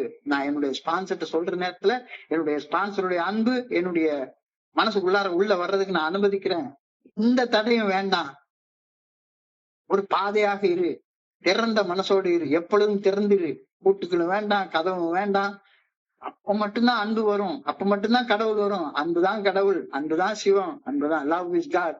ஜீசஸ் அதான் சொல்றாரு, புத்தர் அதான் சொல்றாரு, ஸ்ரீவ சித்தாந்தத்துல அதான் சொல்லுது. எல்லாம் நான் தான் அப்படின்னு எல்லா வேதங்களும் அதைத்தான் சொல்லுது. இரு மனித மனங்களின் மையங்கள் சந்திக்கும் போது, அந்த சென்டர் சந்திக்கும் போது அங்கே அன்பு இருக்கின்றது. அன்பு உடல் அளவுல ஒரு பெரிய மாற்றத்தை உண்டாக்குது. அன்பு ஒரு ரசாயன மாற்றத்தை உண்டாக்குது. நீரை என்னன்னு சொல்றோம்? H2O அப்படின்னு சொல்றோம். ஹைட்ரஜன் ஆட்டமும் ஆக்சிஜன் ஆட்டமும் ஒன்னா சேர்றப்ப நீர் உருவாகுதுன்றோம். ஹைட்ரஜன் வாயுவும் ஆக்சிஜன் வாயுவும் இணைந்து தண்ணீர் என்ற வேதிப்பொருள் உருவாகின்றது போல என்னட்ட ஹைட்ரஜன் இருக்கலாம், ஆக்சிஜன் இருக்கலாம். ஆனா ரெண்டு ஒன்னா சேராத வரைக்கும் நீர் என்ற தாகம் தீர்க்கக்கூடிய அந்த தண்ணீர் நமக்கு கிடைக்கவே கிடைக்காது. குள்ளாண்டு எத்தனை தடவை வந்தாலும் சரிதான். நீ கடவுள் சாட்சியாக ஒரு மனுஷனை பார்த்து உன்னுடைய தவறுகளின் உண்மையான தன்மையை கடவுள் சாட்சியாக அந்த மனுஷன் முன்னால ஒப்புக்கொண்டு அந்த ரெண்டு பேர் சேர்ந்து நீர் என்ற அந்த தண்ணீர் என்ற அந்த பொருளை உருவாக்கலன்னா உன்னுடைய தாகம் தீரவே தீராது. இரு மையங்கள் சந்திப்பதால் உருவாகக்கூடிய ஒரு பொருள் தான் அன்பு. அன்பு என்பது ஆண்டவன் படைச்ச தண்ணீரை போலது. இந்த தண்ணீர்னால, அன்பு என்ற தண்ணீர்னால பலரது தாகங்கள் தணிகின்றன. நீ நிறைவடைகின்றாய். இலக்கை அடைந்து விட்ட ஒரு உணர்வு உனக்குள்ளார வரும். அன்பு வந்துருச்சுதானா நீ சென்றடைய வேண்டிய இலக்குன்னு என்ன இருக்கு? எல்லாம் நிறைவேறி விட்டது. விதை மலராக மலர்ந்து விட்டது. எல்லாமே வாழ்க்கையே அற்புதமாக தோற்றம் அளிக்கும். ஆனா அன்பு நிகழாத வரைக்கும் ஒண்ணுமே நடக்காது. இந்த 5வது படி கிராஸ் பண்ணாத வரைக்கும் ஒண்ணுமே நடக்காது. ஆழமான நிறைவே அன்பு வெளிப்படுத்தும் அடையாளம். நீ மட்டும் மனுஷனை ஒரு மனுஷனை கடவுள் சாட்சியாக பார்த்து உன்னுடைய தவறுகளின் உண்மையான தன்மையை ஒப்புக்கொண்ட அடுத்த கணம் உனக்குள்ளார அன்புன்ற உணர்வை நீ உணர ஆரம்பிக்க. அன்பால் நிறைந்திருக்கும் மனம் ஆழமான நிறைவாலும் மறந்திருக்கும். அன்புன்ற உணர்வை கண்ணால பார்க்க முடியாது. ஆனால் ஒரு மனுஷன் மன நிறைவோட வாழ்ந்துட்டு இருக்கான் அப்படின்னா அவன் அன்போட இருக்கான்னு அர்த்தம். அன்பு இல்லாதவனுக்கு மன நிறைவு இருக்கவே இருக்காது. இன்னும் கூட்டம் வேணும், இன்னும் சொத்து வேணும், இன்னும் புகழ் வேணும். நான் பேசுற கூட்டத்துல எத்தனை பேர் என்னைய கேட்க போறாங்க? ஐயோ, விளம்பரப்படுத்தணும், அதை படுத்தணும், இதை படுத்தணும். அன்பு உன்னை ஆசையற்றவனாக மாற்றும். ஏனெனில் நிறைவின்மையால் தான் ஆசை வழி உருவாகிறது. அப்ப இந்த எல்லாத்துக்கும் காரணம் என்னன்னு பார்த்தேன்னா எனக்கு உள்ளார உருவாக்கி வச்சிருக்கிற அந்த ரகசியங்களை உள்ள பூட்டி வச்சுக்கிட்டு கேவலமான ஒரு வாழ்க்கை வாழ்ந்துட்டு நான் அன்பான வாழ்க்கை வாழ்றேன், 1000 பேரை ஸ்பான்சர் பண்றேன். அன்பு இருக்கும் இடத்தில் இரு மையங்கள் ஒன்றுடன் ஒன்று இரண்டரை கடந்து விடுகின்றன. ஒரு புதிய குணாதிசயம் பிறக்கின்றது. அன்பு இருந்தா மட்டும்தான் நிகழ்காலத்துல உன்னால வாழ முடியும். அன்பு உன்னை ஆசையற்றவனாக ஆக்கும். பயத்தை உதறி தள்ளிவிட்டு பயத்தை ஒரு உதறி தள்ளி விட்டு மனசுல இருக்கக்கூடிய பாரத்தை கடவுள் சாட்சியாக ஒரு மனுஷன் முன்னால சொல்லு சொல்லு. உன்னுடைய மையத்துல வந்து சந்திக்க இன்னொரு மனுஷனுக்கு அனுமதி கொடு, அனுமதி கொடு. இறைவன் பக்கத்துக்கு உரியவர் அல்ல, இறைவன் நிறைவானவர். நிறைவை உணர்வதே இறைவனை உணர்வதாகும். இந்த வார்த்தையை ஆழமாக தியானிச்சு பாருங்களேன். இறைவன் நிறைவானவர், நீக்கமர் நிறைந்திருப்பவர். அப்ப எந்த நேரத்தில் எனக்குள்ளார நான் நிறைவை உணர்றேனோ அப்ப மட்டும்தான் என்னால இறைவனை உணர முடியும். இறைவன் நிறைவானவர், நிறைவை உணர்வதே இறைவனை உணர்வதாகும். அப்ப எனக்குள்ளார முழுக்க குற்ற உணர்ச்சியும் பயமும் நிறைஞ்சிருக்கிற நேரத்தில் நான் எங்க போய் கடவுளை நிறைஞ்சு உணர்ந்து பாக்குறதுக்கு அன்பை எப்படி உணர முடியும்? நிறைவற்று இருக்கும் நேரங்களில் எல்லாம் இறைவனை மறுக்கும் தன்மை எனக்குள்ளார உருவாகிறது என்னால உணர முடியும். நாத்திகம் பேசுறது அறிவுபூர்வமான ஆராய்ச்சியில் இல்ல, அது நிறைவின்மையால் பிறப்பெடுப்பது. உள்ளார குற்ற உணர்ச்சி நிறைஞ்சுக்கிறப்ப நான் ஆட்டோமேட்டிக்கா ஒண்ணு நாஸ்திகன வேஷம் போடுவேன், இல்லாட்டா ஆஸ்திகன வேஷம் போடுவேன். ஏதாவது ரெண்டுல ஒரு வேஷத்தை தான் போட்டுட்டு இருப்பேன். பின்னால் அதை அறிவுபூர்வமாக ஆராய்ஞ்சு பார்த்து அர்த்தமுள்ள இந்து மதம்னு 1008 கதையை சொல்லுவேன். முதல்ல அர்த்தம் இல்லாத இந்து மதம்னு ஒண்ணு எழுதுவேன், அப்புறம் அர்த்தமுள்ள இந்து மதம்னு எழுதுவேன். எல்லாமே போதையில எழுதுனதுதான். கடைசி வரைக்கும் என்னால தண்ணியை விடவே முடியல. என் நிறைவு குறித்து நான் உணராது இருப்பதுவே என்னைய பொய்யான மனுஷனாக வாழ வச்சிட்டு இருக்கிறது. நான் நிறைவுடன் இருந்தால் எனக்குள்ளார ஒரு இறை தன்மை உருவாகும். இப்ப நிறைவு எப்ப வரும்? பொய்யாக இல்லாத எந்த நிறைவு எப்பவுமே வராதுல்ல. அப்ப 5வது படியில நான் செயல்பட்டு முடிக்கிற நேரத்துல நான் இறைவனை உணர ஆரம்பிப்பேன். இருப்பவை முழுதும் தெய்வீகமாக மாறும். அன்பு இருந்தால் எல்லாமே கடவுளுடைய காட்சியாக எனக்கு தெரிய ஆரம்பிக்கும். இது ரொம்ப முக்கியமான ஒரு பகுதி. இந்த 5வது படி, இந்த அன்பு என்னுடைய உயிர் மூச்சு ஆகணும்னா எனக்குள்ளார அந்தரங்கம் இருக்கக்கூடாது. அன்பு இருப்பதாக பொய்யாக வாழ்ந்து கொண்டிருப்பதை நீ விட்டுரு. அன்பு இருப்பதாக பொய்யாக வாழ்ந்து கொண்டிருப்பதை விட்டுரு. நான் 5வது படியை செஞ்சு முடிச்சிட்டேன் அப்படின்னா உனக்குள்ளார ஒரு நிறைவு வந்திருக்கணுமே, அன்பு வந்திருக்கணுமே. வரலன்னா நீ அதை செய்யலன்னு தானே அர்த்தம். அன்பு உன்னுடைய உயிர் மூச்சு ஆகட்டும். அன்பு இருப்பதாக பொய்மையில் வாழ்வதை தவிர்த்து விடு. அன்பை உன்னுடைய மனசுல வந்து போகக்கூடிய ஒரு உணர்ச்சியாக எண்ணவே எண்ணாத. அன்பை இன்பத்திற்காக உபயோகிக்கவே செய்யாத. உன்னை அன்பு செய்யற ஒரு தடவை படுத்துட்டு போன்னு சொல்லாத. அன்பை உடல் இன்பத்திற்காக உபயோகிக்காத. அன்பின் உதவியால் உன்னுள் தேடு. இந்த தேடலுக்கு உன்னுடைய ஸ்பான்சரை கூப்பிடு. அன்பின் உதவியால் உனக்குள்ளார தேடு. அந்த தேடலுக்கு உன்னுடைய ஆதரவாளரை, உன்னுடைய அன்பரை கூப்பிடு. உன் மையத்திற்கு வர தயாராக இருக்கும் ஒரு ஸ்பான்சரை உன்னால கண்டுபிடிக்க முடிஞ்சால், உன்னால் உன் உள்ளத்தின் மையத்திற்கு வர தயாராக இருக்கும் ஒரு ஆதரவாளரை உன்னால் கண்டுபிடிக்க முடிஞ்சால், உறவுகளின் மிக உயர்ந்த சிகரங்களை உன்னால பார்க்க முடியும். இல்லாட்டி போனா பார்க்க முடியாது தம்பி. 5வது படி அவ்வளவு பெரிய அப்டக்கிள் உள்ள படி. இந்த ஸ்பான்சருக்கும் ஸ்பான்சிக்கும் இடையில இருக்கக்கூடிய அந்த உறவு தியானத்தன்மை வாய்ந்ததாக இருக்கும். இந்த உறவின் மூலமாக உலகத்துல எந்த உயரத்துக்கு வேணாலும் போலாம், எந்த உயரத்துக்கு வேணாலும் போலாம்.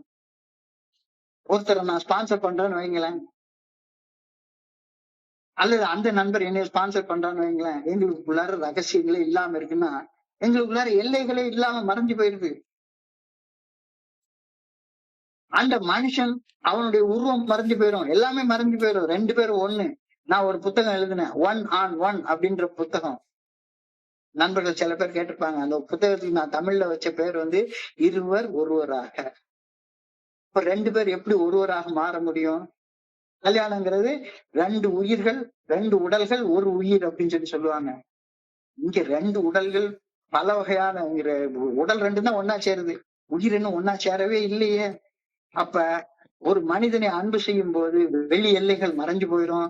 வெளி எல்லைகள் மறைஞ்சு போயிடப்ப 2 உயிர்கள் ஒன்னாகிற நேரத்துல அங்க கடவுளுடைய அந்த பிரசன்னம் இருக்கும். நம்மால அன்பு செய்ய முடியாத காரணத்தினாலதான் ஆயிரத்துக்கு மீட்டிங்கை நம்ம தேடிட்டு ஓடுறோம். ஆயிரத்தி கோயில்களை தேடி ஓடுறோம், சடங்கு சம்பிரதாயம். அன்பு செய்ய முடியலன்னா சடங்கு சம்பிரதாயம் எல்லாம் வெறும் சடங்கு சம்பிரதாயம் தான். அதாவது பக்த மீரா அப்படின்னு ஒரு கேரக்டரை நம்ம மகாபாரதத்துல படிப்போம். அந்த பக்த மீராவுக்கு எங்க பார்த்தாலும் கண்ணன் தான் காட்சியா தெரியுறான். எங்க பார்த்தாலும் கண்ணன் தான் காட்சி. ஒரு சாதாரண சின்ன சிட்டுக்குருவி இருந்தா அது கண்ணனுடைய காட்சி. ஒரு மரம் இருந்தா, ஒரு கல் இருந்தா, எதுவாக இருந்தாலும் அது கடவுளுடைய காட்சியாக தெரிகிறது. ஏன்? உள்ளுக்குள்ளார பேர்டன் இல்ல, நிலை சுமை இல்ல, ரகசியம் இல்ல. ரகசியம் இருந்ததுன்னா உள்ளுக்குள்ளார நான் பாட்டுக்கு அழகா சட்டையை போட்டு செமிட்ட போட்டு நாட்டு மருந்து அடிச்சுட்டு உலகத்தை சுத்திட்டு வருவேன். இறைவனுடைய முதல் தோற்றம் இன்னொரு மனிதன் மூலமாக மட்டுமே நிகழ்ந்தேறும். வேறு வழியாக உலகத்துல பரமாத்மாவோட தொடர்பு கொள்ள வாய்ப்பே கிடையாது அப்படி சொல்றாங்க. இறைவனுடைய முதல் தோற்றம் என்னுடைய ஸ்பான்சர் மூலமாக மட்டும்தான் எனக்கு நிகழ்ந்தேறும். வேறு வகையாக இறைவன் இவ்வுலகத்துல பரமாத்மாவோட தொடர்பு கொள்வது கடினம். பிரபஞ்சம் மிக பெரியது, அதற்கு தொடக்கமும் இல்ல முடிவும் இல்ல. எங்கிருந்து பயணத்தை ஆரம்பிப்பது, எங்கு நோக்கி செல்வது? ஆனா உனக்கு அடுத்தாப்புல இருக்கக்கூடிய மனிதன் தான் உன்னுடைய நுழைவாயில். அவன் கூட ரகசியம் இல்லாம அன்புல உள்ள நுழைஞ்சிடு, அன்புல ஆழ்ந்து விடு. அன்பு ஒரு போராட்டமாக மாற்றிக்கொள்ளாத. எப்படா அந்த ஃபிஃப்த் ஸ்டெப் பண்றது, எப்படா அந்த ஃபிஃப்த் ஸ்டெப் பண்றது, பண்ணு, அவ்வளவுதான். ஒரு ஆழமான அழைப்பாக மட்டுமே அதை கருது. ஒரு ஆழமான அழைப்பாக மட்டுமே கருது. எப்பொழுதும் அன்பு செய்ய இன்னொருத்தர் உன்னுடைய மையத்துக்குள்ளார வருவதற்கு தயாராக இரு. முதல்ல ஒரு ஸ்பான்சர் எடு. நீ உன்னுடைய குணக்கோளாறுகள், குறைபாடுகள், ஆளுமை கோளாறுகள் இருந்து விடுபடு.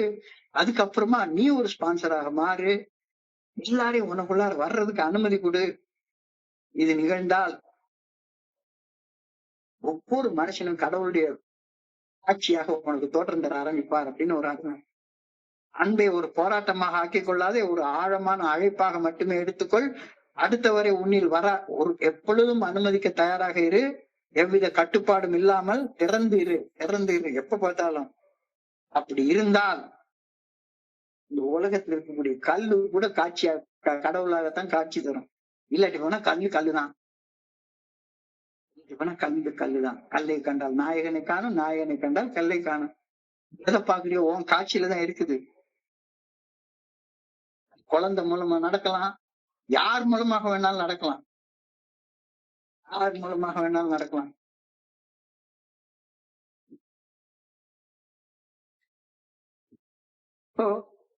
இந்த ஃபிஃப்த் ஸ்டெப்ன்றது ரொம்ப ரொம்ப முக்கியமான ஸ்டெப். தெய்வம் மனித வடிவத்தில் மட்டுமே நம் வாழ்க்கையில் பிரவேசிக்கும் என்பது வேத வாக்கு. எனவே மனிதர்கள் நம் வாழ்வில் பிரவேசிக்க அனுமதி மறுக்கும் பட்சத்தில் தன்னுணர்வு இந்த ஆன்மீக விழிப்புணர்வு, அதாவது இறை அனுபவம் பெறுவதை நோக்கி முன்னேற்றமும் தடைப்படும். மனதினுள் அந்தரங்கமாக ரகசியங்களை மறைத்து வைத்திருக்கும் வரை மனிதர்கள் என் வாழ்வில் பிரவேசிப்பது தடைப்படும். இறை அனுபவம் பெறுவதை நோக்கி முன்னேறுவதும் தடைப்படும். வந்து எத்தனையோ நான் நிறைய நண்பர்களை பார்த்திருக்கேங்க. இந்த நேரத்துல எவ்வளவோ நண்பர்களை பார்த்துட்டேன் இந்த அனுபவத்துல. நானுமே அந்த அனுபவத்தை உணர்ந்திருக்கிறேன். கக்கப்பாயி போய் நின்ன அனுபவம். ஆனா ஒண்ணுமே நடக்கல. ஏன்னா இந்த 5வது படியை தாண்டவே முடியல. உள்ளுக்குள்ளார நான் தவறுகளை மட்டும்தான் ஒப்புக்கொண்டுட்டு இருக்கேனே ஒழிஞ்சு தவறுகளின் உண்மையான தன்மையை ஒரு நாளும் ஒப்புக்கொள்றதே கிடையாது. எல்லா நேரமும் என்னைய மையமாக வச்சு என்னைய ஐயாக்கணும், கொய்யாங்கணும், அதுக்காண்டியே எல்லா செயலும் செஞ்சுட்டே இருப்பேன். ஆனா அதை வெளியே ஒரு வேஷம் போட்டு நான் அன்போட பெரிய செயல் செய்யறேன்றேன். இதெல்லாம் உடைக்கிறதுக்கு ரொம்ப காலம் ஆச்சு. என் சக மனிதர்களை இறை சாட்சிகளாக பார்க்கும் மனப்பக்குவம் எனக்குள்ளார வந்திருக்குதா? ஒரு கேள்வி. என்னுடைய சக மனிதர்களை இறை சாட்சிகளாக பார்க்கக்கூடிய மனப்பக்குவம் எனக்குள்ளார வந்திருக்கிறதா?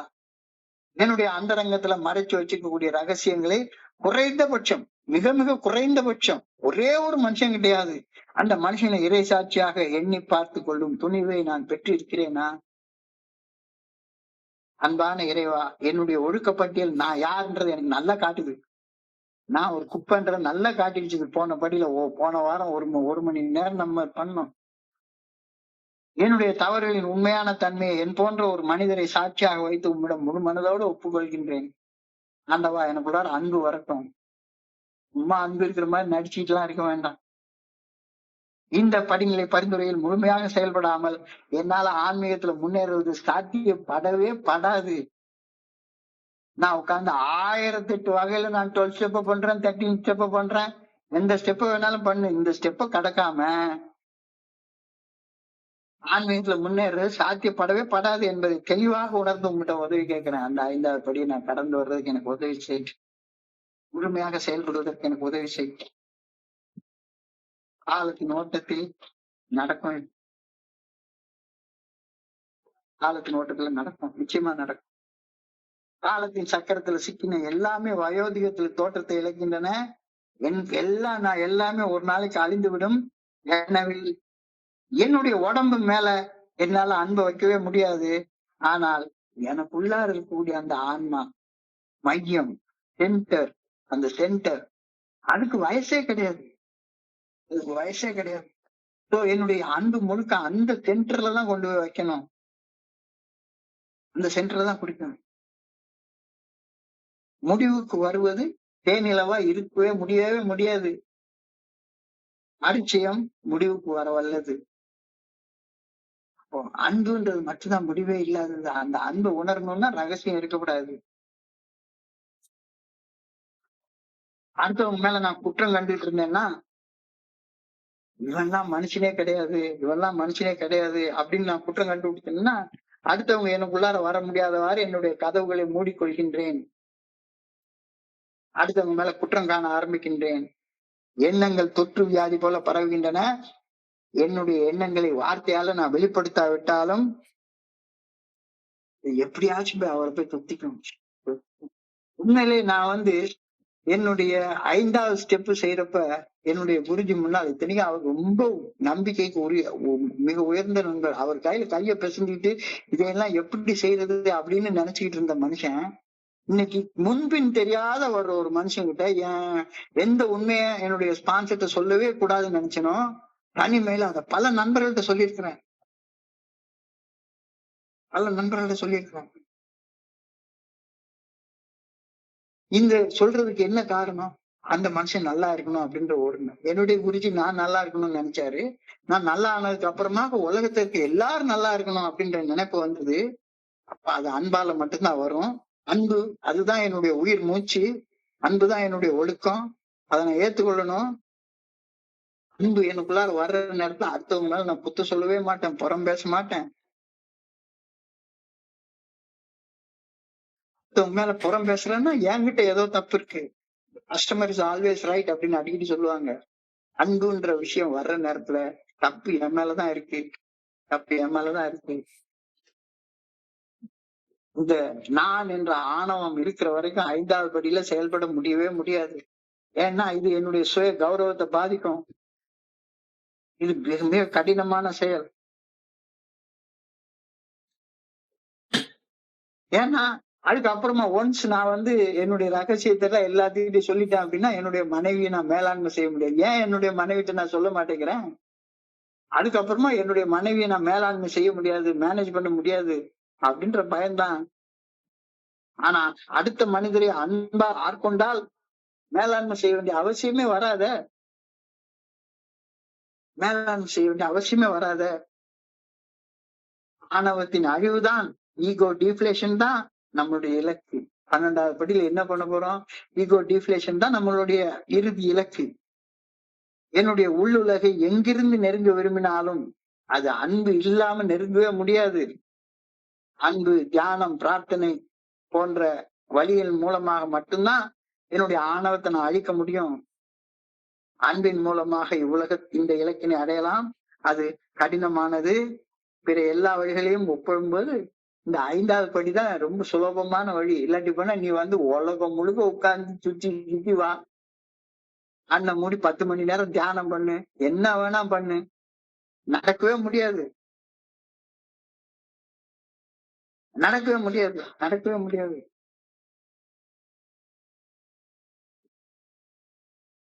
உறவின் மூலமாக, அன்பின் மூலமாக என்னால் ஒரு செயல் செய்யப்படுறதுதான் இருக்கிறதுல ஈஸியான வழி. ஆனா அதுதான் எனக்கு கஷ்டமான வழியாக தோற்றம் தெரிகிறது. இல்ல அன்பு மூலமாக செயலாற்ற முடியலன்னா தாடி வளர்த்துட்டு காட்டுக்கு போயிரு, காட்டுக்கு போயிரு. ரெண்டுல ஒரு வழிதானே இருக்கு. அப்ப இந்த உலகத்துக்குள்ளார வாழணும் அப்படின்னு சொன்னா அன்போட வாழணும். அன்போட வாழணும்னா உள்ளுக்குள்ளார ரகசியங்கள் இல்லாம வாழ்ந்தாகணும். ரகசியங்கள் இல்லாம வாழணும் அப்படின்னு சொன்னா மறுபடியும் மறுபடியும் மறுபடியும் நான் இந்த 5வது படிநிலை பரிந்துரைப்படி செயல்படுத்த ஆகணும். மறுபடியும் கடைசியாக இந்த பிரார்த்தனை சொல்றேன். என்னுடைய ஒழுக்கப்பட்டியல் என்னுடைய ஒழுக்கப்பட்டியல் நான் யார் என்பதை எனக்கு தெளிவாக காட்டுகின்றது. என்னுடைய தவறுகளின் உண்மையான தன்மையை என் போன்ற ஒரு மனிதரை கடவுளுக்கு சாட்சியாக வைத்து முழு மனதோடு ஒப்புக்கொண்டால் ஒழிய அன்பு எனக்குள்ளார பிறக்கிறதுக்கு சாத்தியமே கிடையாது.